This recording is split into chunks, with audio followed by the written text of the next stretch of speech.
गांव की जिठानी। शांति अपने दो बेटों अर्नव और आरुष के साथ शांति से जीवन बिता रही थी। लेकिन शांति के पति सोहन से उसकी कभी कभार थोड़ी अनबन हो जाती थी। एक दिन शांति रोज की तरह सुबह का खाना बना रही थी, तभी दरवाजे की घंटी बजी। घंटी की आवाज सुनकर वो दरवाजे की ओर जाते हुए कहती है, अरे आती हूँ, कौन है, सब्र करो। शांति दरवाजा खोलती है तो देखती है कि उसके जेठ मोहनदास सामने खड़े होते हैं। वो सक पकाकर अपना घूंघट करती है और पैर छूकर कहती है, आइए आइए जेठ जी। कैसी हो शांति? जी मैं तो बिल्कुल ठीक हूँ, सब आपकी मेहरबानी है भाई साहब। शांति और मोहनदास की बातें सुनकर शांति का पति सोहन और उसके दोनों बेटे बाहर आ जाते हैं। अरे भैया राम राम, कैसे हो आप? राम राम भाई। अरे शांति, ऐसे खड़ी खड़ी क्या देख रही हो? चाय कॉफी कुछ लेकर आओ, भैया आए हैं। शांति तेजी से रसोई की ओर आगे बढ़ती हुई कहती है, अरे मेरी माँ, गेट खोलने के चक्कर में मेरे तो चावल ही जल गए। वो दौड़ी दौड़ी रसोई में जाती है और देखती है कि सारे चावल जल गए हैं। वो दोबारा चावल बनाने में लग जाती है। इतने में सोहन आवाज लगाता है, अरे शांति, तुम्हारे चावल का रोना खत्म हो गया हो तो चाय ले आओ। जी लाती हूँ अभी। शांति जल्दी जल्दी चाय बनाती है और मोहनदास को चाय देती है। सब एक दूसरे की खैर खबर पूछते हुए चाय पीते हैं। चाय खत्म होती ही मोहनदास शांति की ओर देखते हुए मजाक में कहते हैं, शांति, अब तुम्हारी चाय में दम नहीं रहा, अब हमें चाय बनाने वाली बदलनी पड़ेगी।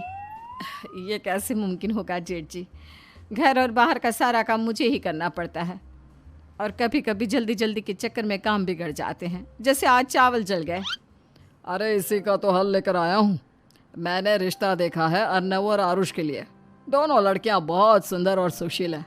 अगर आप दोनों इजाज़त दें तो बात करूँ आगे। सोहन और शांति रिश्ते की बात सुनकर कहते हैं, अब ठीक है, बात चलाइए ना भैया, पर पहले लड़की के बारे में कुछ बताइए तो सही। हाँ हाँ भाई साहब, लड़की कैसी है, परिवार कैसा है, कहाँ के रहने वाले हैं? देखो, परिवार तो बहुत अच्छा है, पर वे दोनों लोग बहुत गरीब हैं। दहेज में कुछ मिलेगा नहीं। अरे हमें दहेज में कुछ चाहिए भी नहीं, बस लड़की संस्कारी होनी चाहिए।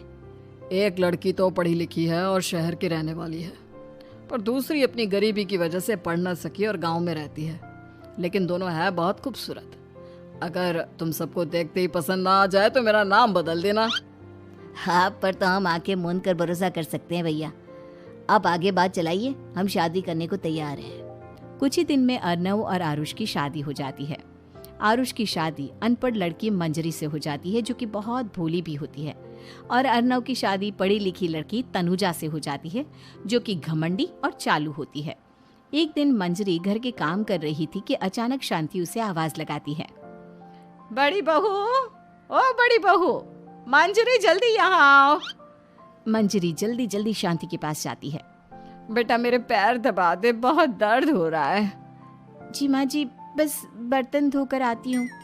अरे बैठ यहाँ, मेरे पैर में बहुत तेज दर्द हो रहा है, बर्तन छोटी बहू धो लेगी। मंजरी शांति के पैर दबाने लगती है तो शांति तनुजा को आवाज लगाती है, छोटी बहू, और छोटी बहू। तनुजा थोड़ी देर से आराम से चलकर आती है। जी माँ जी, आपने बुलाया मुझे? आपको कोई काम था क्या? तू कुछ काम कर रही है या? शांति की बात काटते हुए तनुजा बोलती है, कुछ नहीं माँ, फोन पर अपने घर पर बात कर रही थी। अरे बाद में बात करियो अपने घर वालों से, पहले जाके बर्तन धो ले।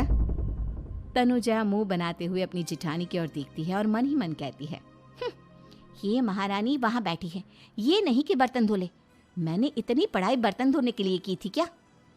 तनुजा दांत पीसकर वहां से चली जाती है।